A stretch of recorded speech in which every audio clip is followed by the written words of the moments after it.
Hello प्यारे बच्चों, आपका स्वागत है आपका अपना YouTube channel BS study point में। मैं हूं डीएन यादव सर और आज हम लोग देखेंगे सोशल साइंस के क्वेश्चन। और सोशल साइंस में आपको पता है कि 4 किताब हम लोग को पढ़ना है, इकोनॉमिक्स, ज्योग्राफी, पॉलिटी और हिस्ट्री। लेकिन आज हम लोग देखेंगे इकोनॉमिक्स को। देखिए, अगर आप 2024 में एग्ज़ाम देने वाले हैं तो आपके लिए बहुत ही महत्वपूर्ण यह क्वेश्चन है। आपके डायरेक्ट बोर्ड एग्जाम से यह क्वेश्चन पूछे जाएंगे, बोर्ड एग्जाम में पूछे जाएंगे। यह वैसा क्वेश्चन है जो बोर्ड में जो भी टीचर है उनके द्वारा अनुमान लगाया गया है कि यह क्वेश्चन ज़रूर आएगा, ऐसा वह बोले हैं और वह वीडियो हम लोग बनाए हैं। तो चलिए स्टार्ट करते हैं हम लोग। देखिए, इस चैनल पे हम लोग बिहार बोर्ड का तैयारी कराएंगे एकदम जीरो लेवल से। क्लास 10th में अगर आप हैं तो इस चैनल को आप सब्सक्राइब कर लीजिए, क्योंकि आपके लिए यह बहुत ही महत्वपूर्ण है। आप हमसे जुड़कर और अपनी तैयारी को बहुत ही मजबूत कर सकते हैं। तो आइए, अर्थव्यवस्था एवं इसके विकास के इतिहास एक चैप्टर का नाम है, इकोनॉमिक्स के फर्स्ट चैप्टर है। इसका क्वेश्चन आंसर हम लोग देखते हैं। देखिए, पहला क्वेश्चन क्या कहता है? पहला क्वेश्चन कहता है कि किसने कहा कि बिहार के विकास के बिना भारत का विकास संभव नहीं है। तो आपको पता होना चाहिए कि डॉक्टर एपीजे अब्दुल कलाम भाषण देते वक्त बोलते हैं और संबोधित करते हैं, लोगों को बताते हैं कि देखिए कि अगर भारत का विकास करना है तो आपको बिहार का विकास करना होगा। अगर आप चाहते हैं कि बिहार के विकास कैले बिना आप भारत का विकास कर दे तो ऐसा संभव नहीं है, क्योंकि भारत जो है यह राज्यों से मिलकर बना है और एक राज्य को आप गरीब छोड़कर पूरे भारतवर्ष का आप विकसित नहीं देख सकते हैं, विकसित भारतवर्ष को नहीं देख सकते हैं। ठीक है, अगला देखते हैं। अगला क्या है कि अगला क्वेश्चन कहता है कि निम्न में से कौन बीमारू राज्य है। तो आपको पता है कि आपको हम बताए थे कि बिहार भी बीमारू राज्य है, मध्य प्रदेश भी बीमारू राज्य है, उड़ीसा भी बीमारू राज्य है। इसका मतलब है कि इनमें से सभी के सभी क्या है, बीमारू राज्य के अंतर्गत आता है। ठीक है, आइए अगला क्वेश्चन देखते हैं। अगला क्वेश्चन क्या कहता है कि योजना आयोग को भंग करके कौन सा आयोग बनाया गया था। तो आपको पता होना चाहिए कि जनवरी 2015 में योजना आयोग का नाम बदल दिया गया और योजना आयोग का नाम बदलकर श्री हमारे जो माननीय प्रधानमंत्री जी है नरेंद्र दामोदर दास मोदी, वह इसका नाम रख दिए नीति आयोग। तो आपको याद रखना है कि नीति आयोग रख दिया गया। अगला देखते हैं कि भारत में योजना आयोग का गठन कब किया गया था। तो आपको पता है कि 15 मार्च 1950 को योजना आयोग का गठन किया गया था। गठन कहने का मतलब स्थापना किया गया था। ठीक है, आपसे बोर्ड एग्जाम में इससे रिलेटिव एक क्वेश्चन पूछा जाता है कि योजना आयोग में कुल कितने सदस्य होते हैं। तो आपको याद रखना है कुल कितने सदस्य होते हैं, तो 8 सदस्य होते हैं। फिर साथ ही इससे पूछा जाता है कि योजना आयोग का जो पदेन अध्यक्ष होते हैं, पदेन का मतलब होता है मेन अध्यक्ष कौन होते हैं, तो देश के प्रधानमंत्री योजना आयोग के मेन अध्यक्ष होते हैं। याद रखना है। ठीक है, अगला देखते हैं। नीति आयोग का अध्यक्ष कौन होता है। आपको बताए हैं कि योजना आयोग का सिर्फ नाम बदला गया है, काम नहीं बदला गया है। तो पहले भी प्रधानमंत्री थे और अभी भी क्या होंगे, तो अभी भी योजना आयोग यानी कि नीति आयोग का जो अध्यक्ष होंगे वो कौन होंगे, तो प्रधानमंत्री, देश के प्रधानमंत्री। तो आप बताइए कि अभी वर्तमान में हमारे नीति आयोग का अध्यक्ष कौन है, आप कमेंट में बताइए। ठीक है, देखिए आगे देखते हैं। भारत में नीति आयोग की स्थापना कब हुआ। तो आपको याद रखना है कि 1 जनवरी 2015 को नीति आयोग का स्थापना हुआ।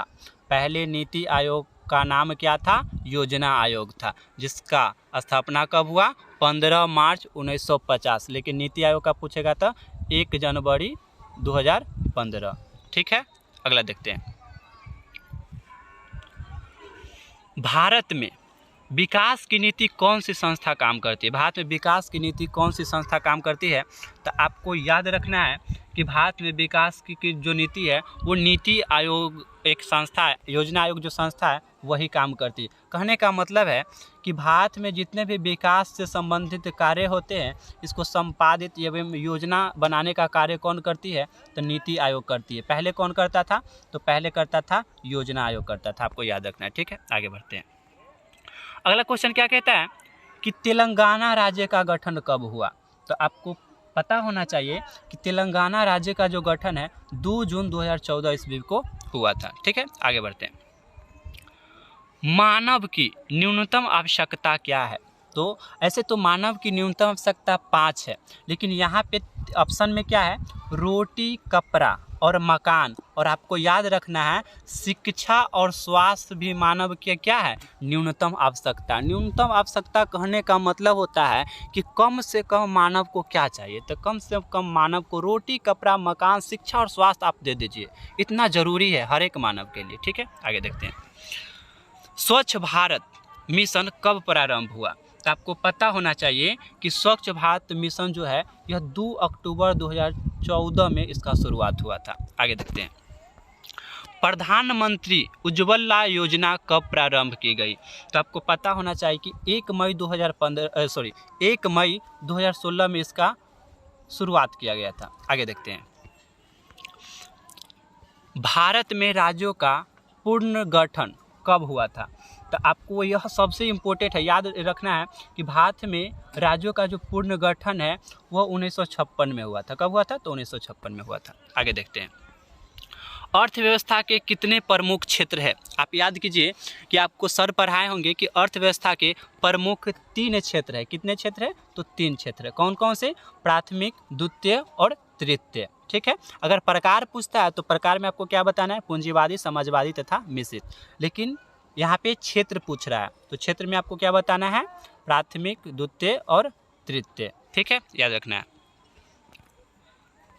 निम्न में से कौन से देश में मिश्रित अर्थव्यवस्था है? तो आपको पता होना चाहिए कि यहाँ पे आप लोग ऑप्शन देखिए। अमेरिका में कौन सा अर्थव्यवस्था है? तो अमेरिका में आपको पता होना चाहिए कि पूंजीवादी अर्थव्यवस्था है। क्या है? पूंजीवादी अर्थव्यवस्था। वही अगर चीन की बात किया जाए, हाँ चाइना बगल वाला दुश्मन, जैसे आप ना सके बोलते हैं, लेकिन हम लोग दुश्मन किसी को मानेंगे नहीं। ठीक है, हम लोग पढ़े लिखे हैं और पढ़े लिखे व्यक्ति किसी को अपना दुश्मन नहीं मानता है। तो चीन में क्या है आपको पता है? समाजवादी अर्थव्यवस्था है। इसका मतलब निकलता है कि भारत में क्या है? मिश्रित अर्थव्यवस्था है। भारत में कैसा अर्थव्यवस्था है? तो मिश्रित अर्थव्यवस्था है। यहाँ पे क्या होता है कि कहीं पे अगर किसी चीज़ का उत्पादन होता है तो निजी व्यक्ति का भी उस पर अधिकार रहता है तथा देश के सरकार दोनों का अधिकार रहता है। ठीक है, उत्पादन के साधन पे, याद रखना है। अगला देखते हैं। निम्न में से कौन प्राथमिक क्षेत्र के अंतर्गत आता है ना? प्राथमिक क्षेत्र कहा जाता है। तो आपको पता है कि सेवा क्षेत्र का, है ना, सेवा क्षेत्र का दूसरा नाम क्या है? तो सेवा क्षेत्र का नाम है दूसरा तृतीयक क्षेत्र। वही अगर औद्योगिक क्षेत्र की बात करें तो औद्योगिक क्षेत्र का दूसरा का नाम है द्वितीयक क्षेत्र। इसका मतलब है कि अब बीच वाला बच जाता है कृषि क्षेत्र। तो कृषि क्षेत्र को ही हम लोग क्या बोलते हैं? प्राथमिक क्षेत्र के नाम से हम लोग जानते हैं। आप लोग को याद रखना है। यानी कि यहाँ पे प्रश्न बोल रहा है कि निम्न में से कौन प्राथमिक क्षेत्र है? तो कौन सा? कृषि क्षेत्र को क्या बोलते हैं? प्राथमिक क्षेत्र कहते हैं। आगे देखते हैं। भारत में सेवा क्षेत्र को सामान्यतः कितने भागों में बांटा गया है? तो आपको याद रखना है कि भारत में सेवा क्षेत्र को हम लोग 2 भागों में बांटे हैं। कितने भागों में बांटे हैं? 2 भागों में बांटे हैं। ठीक है, देखिए, सेवा आप अपने द्वारा भी प्रदान कर सकते हैं तथा सरकार के द्वारा भी आप प्रदान कर सकते हैं। ठीक है, तो इसी का माध्यम है। आगे देखते हैं।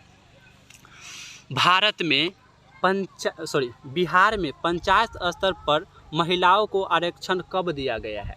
तो आपको याद रखना है कि जो आरक्षण देने का काम है वो 2006 ईस्वी के आसपास से महिलाओं को आरक्षण मिलने लगा। इससे पहले महिलाओं को उतना आरक्षण नहीं दिया जाता था। आगे देखते हैं। भारत की राष्ट्रीय आय में किस क्षेत्र का सर्वाधिक योगदान है? देखिए, आपको याद रखना है कि भारत की जो राष्ट्रीय आय है अभी वर्तमान में अगर बात किया जाए तो तृतीयक क्षेत्र का योगदान सबसे अधिक है। वही अगर आज़ादी के समय बात करें तो प्राथमिक क्षेत्र का योगदान सबसे अधिक था। ठीक है, आगे देखते हैं। क्या है कि अर्थव्यवस्था आजीविका अर्जन की एक प्रणाली है। किसने कहा था? यह किसका कथन है? किसका बोला हुआ बात है? तो आपको पता होगा, सर पढ़ाए होंगे कि एक व्यक्ति थे जिनका नाम था ब्राउन। अब ब्राउन का पूरा नाम है ब्राउन केन्स। ठीक है, तो ब्राउन ने बोला था कि देखिए, अर्थव्यवस्था जो है यह एक आजीविका अर्जन की प्रणाली है। कहने का मतलब जीवन यापन करने की एक विधि व्यवस्था है। ठीक है, आगे देखते हैं। आगे क्या क्वेश्चन कहता है कि आर्थिक क्रियाओं का उद्देश्य क्या है? तो आर्थिक क्रिया का उद्देश्य क्या है? जीविकोपार्जन। आर्थिक क्रिया कहने का मतलब क्या होता है कि वे सारी क्रियाएं जिनसे धन प्राप्त होती है, और धन प्राप्त होता है तो वो धन के क्या करेंगे? वो धन से अपना जीवन यापन करेंगे, यानी जीविकोपार्जन करेंगे। ठीक है, आगे देखते हैं। भारत की जो आर्थिक व्यवस्था है यह किस पे निर्भर है? है ना।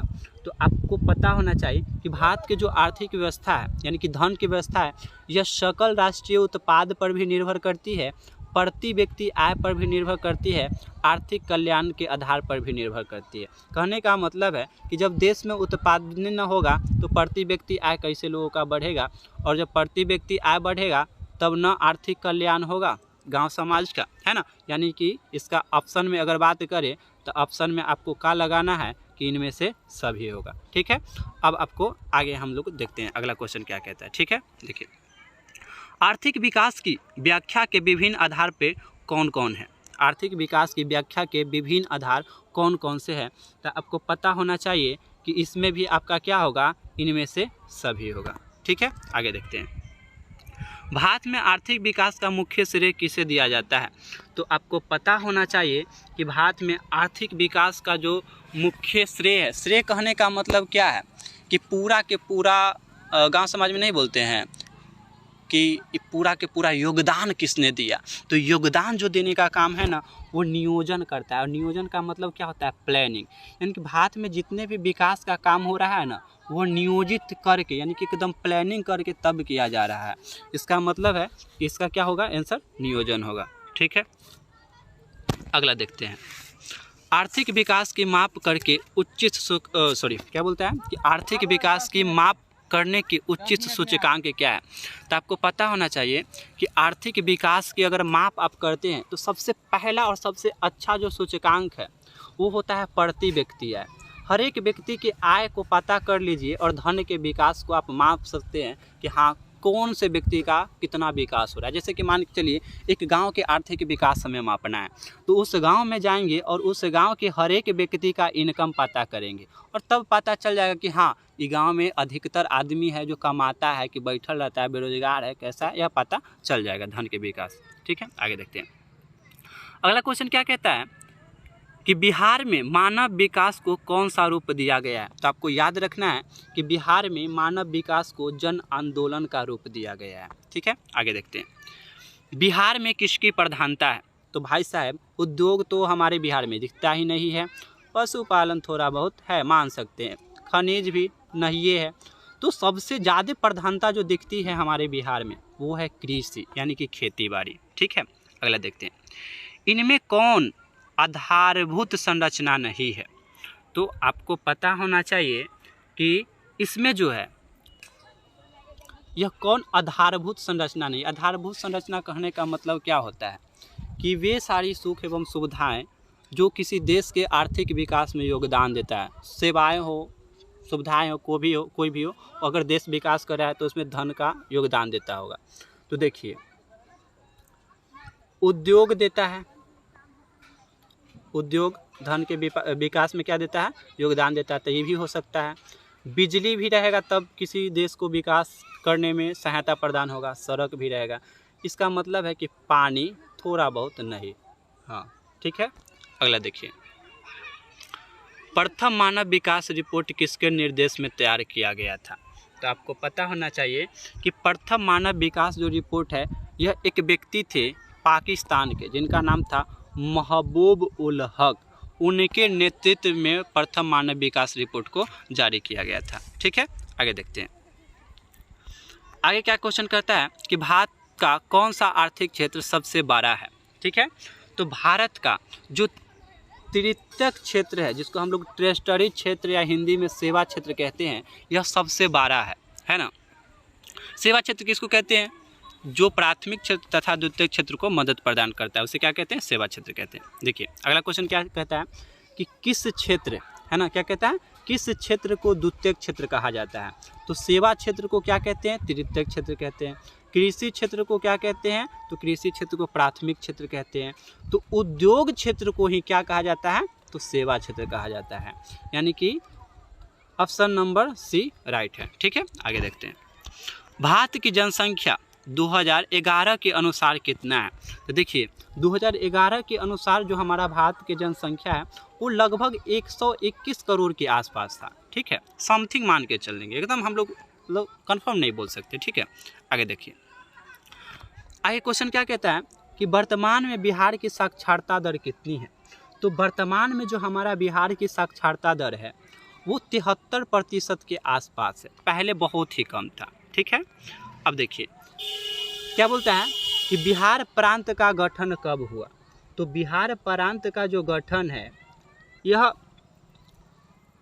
बिहार प्रांत का जो गठन है यह 22 मार्च 1912 के आसपास हो गया था। ऐसे अगर आप एनसीईआरटी में देखिएगा तो 1913 लिखा हुआ रहता है, 1913 समथिंग मान के चलते हैं, लेकिन एग्जैक्ट जो इसका टाइम है 22 मार्च 1912 है। ठीक है, आप लोग देखे होंगे कि 22 मार्च को हम लोग बिहार दिवस मनाते हैं। ठीक है, अगला देखते हैं। बिहार राज्य में लोगों की आजीविका का मुख्य आधार क्या है।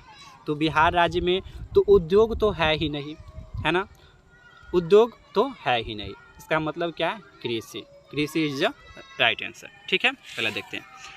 राष्ट्रीय विकास परिषद का अध्यक्ष कौन होता है। तो राष्ट्रीय विकास परिषद का जो अध्यक्ष होते हैं वो देश के प्रधानमंत्री होते हैं। कौन होते हैं, देश के प्रधानमंत्री होते हैं, है ना। लेकिन इसमें क्या होता है कि जो वहाँ के मुख्यमंत्री, हर एक राज्य के जो मुख्यमंत्री होते हैं इनको इन्वॉल्व किया जाता है, लेकिन अध्यक्ष वो नहीं माने जाते हैं। ठीक है, आगे देखते हैं।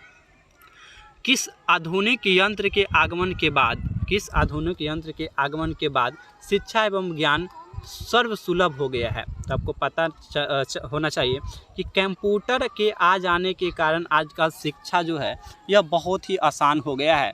लेकिन अगर इस पे हम लोग चर्चा करें तो कंप्यूटर के आ जाने के बाद हमारे प्यारे लाल एवं लालियों बहक भी गए हैं, है ना। तो चलिए आगे देखते हैं। वर्तमान समय में विश्व व्यापार संगठन में कुल कितने देश है। तो वर्तमान समय में अभी अगर वर्तमान की बात किया जाए तो लगभग हम कह सकते हैं कि 164 देश अभी इसमें जुड़े हुए हैं। अगला देखते हैं। व्यावसायिक बैंकों का राष्ट्रीयकरण कब हुआ था। पहली बार व्यावसायिक बैंकों का जो भारत में राष्ट्रीयकरण है यह 1969 के आसपास हुआ था। ठीक है, आगे देखते हैं। गरीबी रेखा के नीचे रहने वाले शहरी लोगों की कैलोरी की मात्रा क्या होती है। तो आपको पता होना चाहिए कि योजना आयोग एक जनगणना किया था और उस जनगणना में बताया था कि अगर आप शहर में हैं और 2100 कैलोरी आप रोज़ खाना प्राप्त कर लेते हैं तो आप गरीबी रेखा से ऊपर है। अगर आप ग्रामीण क्षेत्र में हैं तो 2400 कैलोरी अगर प्राप्त करते हैं तब क्या गरीबी रेखा से ऊपर है। अगर 2400 कैलोरी से नीचे प्राप्त करते हैं तो आप गरीबी रेखा से नीचे हैं। आप यहाँ 300 कैलोरी का अंतर देख रहे हैं। तो अंतर होने का कारण क्या है कि हमारे जो गांव समाज के लोग होते हैं वो मेहनत बहुत ज़्यादा करते हैं और जो मेहनत ज़्यादा करेगा वो खाएगा भी ज़्यादा। ठीक है, याद रखिएगा। अगला देखिए। ग्रामीण क्षेत्र में रहने वाले लोगों की कैलोरी कितनी होती है। अभी जस्ट बताएं कितनी होती है, तो 2400 कैलोरी होती है। आगे देखते हैं। जनसंख्या वृद्धि से आर्थिक विकास की गति क्या हो गई है। तो भाई साहब जितना ज़्यादा जनसंख्या बढ़ रहा है ना उतना आर्थिक विकास का मतलब क्या होता है, धन का विकास। धन की जो गति है विकास करने की वो सफाई मंद हो गई है। क्या हो गई, मंद हो गई है। आगे देखते हैं। मानव विकास सूचकांक में भारत का क्या स्थान है। तो आपको पता होना चाहिए कि मानव विकास सूचकांक में जो हमारा भारत का स्थान है वो 126वां है। ठीक है, वही अगर बात करें तो श्रीलंका अच्छा स्थान पे है, पाकिस्तान भी हमसे बेहतर स्थान पे है, लेकिन हम लोग थोड़ा सा ज़्यादा ही नीचे आ गए। ठीक है, देखिए क्या बोलता है।